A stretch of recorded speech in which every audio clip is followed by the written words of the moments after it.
Gashiakuta, um mangá que muita gente tava me pedindo pra falar sobre e agora eu descobri o porquê, que não é só pela história, que embora seja boa, cative um pouco, mas de certa forma é bastante genérico, mas principalmente como é que esse fucking verso funciona, sim, é uma loucura. E eu não vejo maneira melhor do que começar já explicando como é que esse verso funciona. Basicamente, o mundo virou um completo abismo e algumas cidades, principalmente essa daqui, que é onde ocorre tudo, é dividida em camadas. Por exemplo, a primeira, que tá no topo, seria os mais ricos, aonde tudo acontece de uma forma um pouco mais normal, saudável e rica, resumidamente falando. Já a segunda camada é um completo lixão, se chama subúrbio. Sim, que nem as favelas do Rio de Janeiro, é onde inclusive que o nosso protagonista mora e vive. Então essa cidade fica flutuando, vagando pelo mundo e jogando completos lixos pra baixo. E lá embaixo é onde eles chamam de abismo, contém algumas criaturas, bastante lixo e é isso. E sim, muitas pessoas vivem lá embaixo também. Daí então você deve estar se perguntando, pô Dani, como assim criaturas? O que tá acontecendo? É aí que as coisas começam a ficar um pouco mais interessantes, até porque o que eu vou explicar agora é como funcionam os poderes na obra de Gashiakuta, que sendo bem resumido para vocês entenderem, pensamentos e emoções se tornam uma espécie de energia, e tal energia pode possuir ou dominar, digamos assim, os objetos que foram amaldiçoados entre aspas. Um bom exemplo é que no abismo, devido a todo esse lixo e esses pensamentos ruins a respeito disso, tais objetos, no caso o próprio lixo, se transformavam em pseudo-criaturas, é mais ou menos isso o nome dele. Então elas crescem e ficam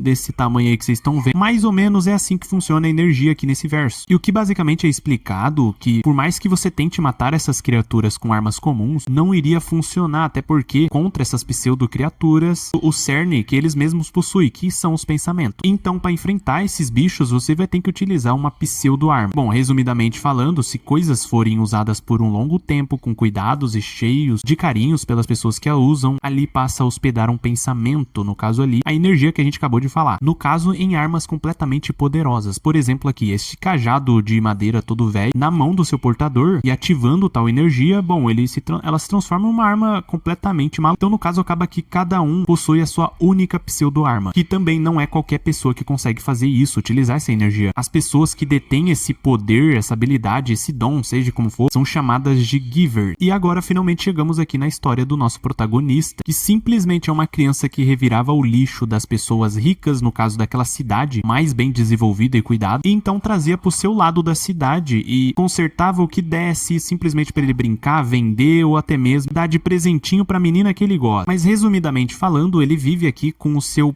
pai adotivo, digamos assim, que se chama Legto e cuidou do Ludo, que inclusive é o nome do nosso protagonista, pelo menos é fácil de lembrar. Enfim, cuidou aqui do nosso protagonista desde criança, até porque o pai dele largou ele, abandonou, ainda mais com essas cicatrizes aqui, que inclusive o próprio Legto deu aqui 2 luvas de presentes pro nosso protagonista tampar. Então, no caso, ele utiliza esse objeto desde muito pequeno. Mas enfim, eles viviam suas vidas aí, né, no subúrbio, onde era um pouco difícil de se viver, mas pelo menos era melhor do que o tal abismo, que inclusive as pessoas que cometiam crimes, no caso crimes bem graves, são arremessados do paraíso, que é essa cidade voadora gigante, lá pra baixo, que é o completo abismo. Aliás, o próprio pai do Ludo, que o abandonou, também foi engolido por este preto. Calma aí, cara, não pode falar. Isso é racismo. Enfim, foi jogado pro abismo, que é o mundo normal, digamos assim. Mas como eu disse anteriormente, ele vivia uma vida normal, né? Assim como todas as histórias de mangá, tem que ter uma merda pra acontecer. O Legto, no caso o pai adotivo dele, foi simplesmente morto, assassinado, e o Ludo não podia fazer nada. Ele só chegou em casa e ele já tava dessa forma. Obviamente ele entrou em desespero, chorou, tocou no corpo, se lambuzou de sangue, e quando a polícia chegou, adivinha, né? É óbvio que ele foi cotado como o assassino. E como punição mais injusta possível, até porque não foi ele que fez tal atrocidade, ele foi arremessado do paraíso para o abismo. Só que, aliás, ele sabia o cara que cometeu tal atrocidade. Era um homem que utilizava esta máscara, e então, antes mesmo dele ser arremessado, as últimas palavras que ele disse, completamente revoltado devido à sua vida ter sido uma injustiça por si só, disse: os imundos aqui são vocês. Vocês são os merdas que não possuem vontade própria, têm olhos e ouvidos, mas são só uns aglomerados que não enxergam e nem ouvem. Todos vocês. E ao avistar no meio da multidão que tava ali julgando ele, falando que ele era um completo imundo, estava simplesmente o cara da máscara que assassinou seu pai. No caso, o pai adotivo, né? O Legto. E então, enfurecido, ele dizia: então foi você? Vou te jogar no inferno. Vocês, humanos, todos vocês eu irei matar. Então ele é jogado simplesmente simplesmente pro abismo no meio do nada. Enquanto caía, ele avistava o que seria uma criatura gigante ou uma outra cidade flutuante, paraíso, seja o que for, e desmaiou com a queda, obviamente, mas pelo visto ele não morreu. Por algum acaso ele acabou sobrevivendo e acordou. Eu diria que beleza. O lixo deve ter amortecido e tudo mais, e muito provavelmente ele é muito forte e possui um certo poder que vocês vão descobrir em breve. Enfim, não dá nem tempo de acordar direito e algo já se aproximava. E era um baita monstro, no caso aquelas pseudo-criaturas que eu falei no começo do vídeo pra vocês. É óbvio que o que restava pra ele era só fugir, esses bichos eram gigantes e ele não era tão forte assim. E no caso, enquanto ele tentava escapar, ele simplesmente gritava: como eles ousam me jogar num lugar desse, que aliás era tão lixo que o próprio ar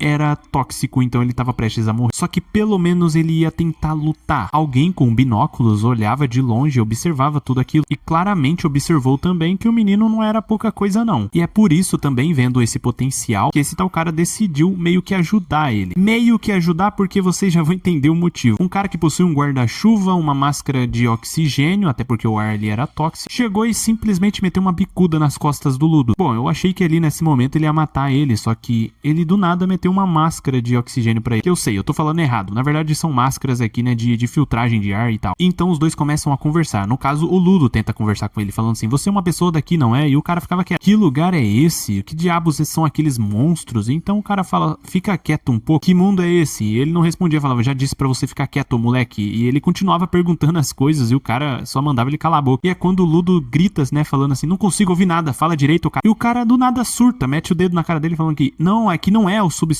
Estamos no solo, é a última camada possível. Os lixos daqui são coisas que vocês, povos do paraíso, jogaram. Eu tô falando pra você há um tempo pra calar a boca. Graças a você, eles nos perceberam, os bichos veio atrás. Enfim, ele ativa o seu guarda-chuva, então claramente é uma pseudo-arma. Os bichos vêm bem rápido pra cima na direção dele. Então ele, apenas girando o seu guarda-chuva, que possui aquelas lâminas gigantes, simplesmente acabou com tudo aquilo de uma vez. Então finalmente é mostrado aqui o rosto dele, que ele acaba tirando a máscara, né, dizendo aqui: eu sou o Engine, sou um limpador qualquer. Ah, mas como assim limpador? Faz parte de um grupo de pessoas que saem matando essas pseudo-criaturas, entre aspas, cuidando de uma certa área. Mas enfim, isso daí vai ser explicado um pouco mais à frente no mangá. O que importa é que o cara simplesmente amarra ele com uma corrente e sai arrastando o Ludo até um local e o entrega para alguns mercadores que viviam ali próximo. Obviamente eles chegam perguntando se por acaso ele era do paraíso, como é que funcionava aí. O Ludo mal fala: ah, eu caí do paraíso, que os caras simplesmente tiraram suas máscaras, dizendo: incrível, realmente um paradisíaco, eu nunca imaginaria ver um vivo. Até porque normalmente quando eles são jogados lá de cima eles acabam morrendo. E então ele se pergunta: nossa, te prenderam de uma forma tão grosseira assim? Vamos tirar isso aqui pra você? Então o Ludo fica com essa carinha meio assim: ah,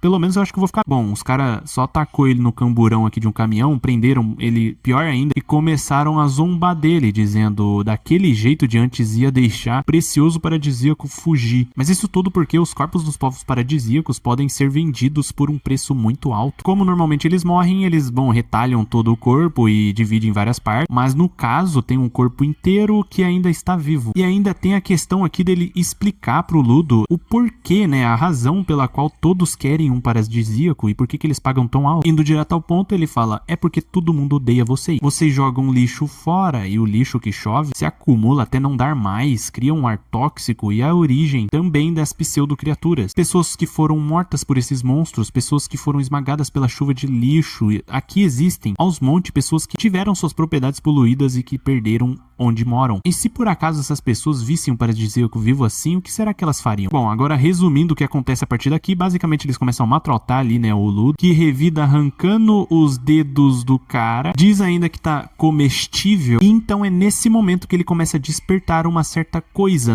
bem nas luvas dele, dizendo que todo mundo, por causa do lixo, por culpa dos nativos, porque lá em cima aqui, lá não sei o que. Bom, não é eu que tô dizendo, é ele que tá falando, não. É tipo, em cima é não sei o que, embaixo é eu sei que tem lá. Parem de ficar separando as coisas por suas próprias conveniências. Ele quebra tudo à sua frente e utiliza esse poder em alguns objetos, como por exemplo, a própria corrente que estava prendendo ele transformou, no caso, em uma pseudo-arma incrível. E o Engine, que tinha meio que dado ele para os comerciantes, estava observando tudo lá de cima, dizendo: sabia que meus olhos não tinham me enganado. Ele parte pra luta utilizando a corrente, matando todo mundo, pega aqui uma roda e a transforma também em uma pseudo-arma e ataca o cara. E enquanto o cara chorava, bom, O Engine tava completamente abismado, falando ele consegue usar mais de uma arma. Até porque, como eu expliquei lá no começo pra vocês, cada um possui sua única pseudo-arma. E no caso do nosso protagonista, ele continua possuindo apenas uma, que pra quem não percebeu, são suas luvas, e o poder que ela dá pra ele é de transformar qualquer objeto que ele toca também em uma pseudo-arma diferente. Mas enfim, indo direto ao ponto, o Engine chega lá para o cara, né, porque ele ia matar todo mundo, e diz que contaria tudo sobre este mundo, sobre este poder, mas em troca disso, ele teria que entrar para a organização em que ele trabalha, que seria os Limpadores. E bom, por mais que ele diz aqui, não quero, né, tô fora de... Ele acaba entrando de todo jeito, né, até porque ele não tinha muita escolha. Enfim, agora ele faz parte de um clã e tem alguns amigos, e o principal foi explicado tudo isso pra ele, como funciona as pseudo-armas e as pseudo-criaturas e toda a energia, né, daquele verso. E como eu já disse também anteriormente, ele entrou aqui, né, pros Limpadores, que é uma organização de exterminação das pseudo-criaturas, por isso que Givers, que são as pessoas que conseguem utilizar suas armas, são essenciais. Só que então é reforçado aqui a missão verdadeira do nosso protagonista. Ele pergunta assim, se por acaso ele entrar nisso aí, você vai mesmo me dizer como ir lá pra cima e me ajudar com isso? Até porque o objetivo dele é voltar lá pra cima e retalhar todo mundo utilizando a sua habilidade. E é então o que o Engine explica, né? Eu não faço a menor ideia de como e o que fazer pra ir lá pra cima, mas o meu chefe é um informante, pode ser que ele saiba de alguma coisa. Mas enfim, é a partir daí que tudo começa, é o ponto de partida pra se desenvolver essa história aqui bastante interessante, alguns momentos engraçados. Vai rolar umas belas de umas lutas, algumas disputas também, novos personagens com pseudo-armas diferentes e enfim. Se vocês gostaram de tudo isso e querem que eu traga mais aqui desse mangá, o Gashiakuta, deixem o like aí pra engajar o vídeo e eu saber que vocês estão gostando. E também, principalmente, comenta aí, né, pra mim saber o que vocês gostaram, o que vocês preferem e se por acaso compensa ou não continuar toda essa história. Que sendo sincero, eu quero trazer tudo disso aqui pra vocês. Até porque, na minha opinião, essa obra tem bastante potencial. Mas enfim, o vídeo vai ficando por aqui, se inscreve que não é inscrito que é bastante importante e até a próxima.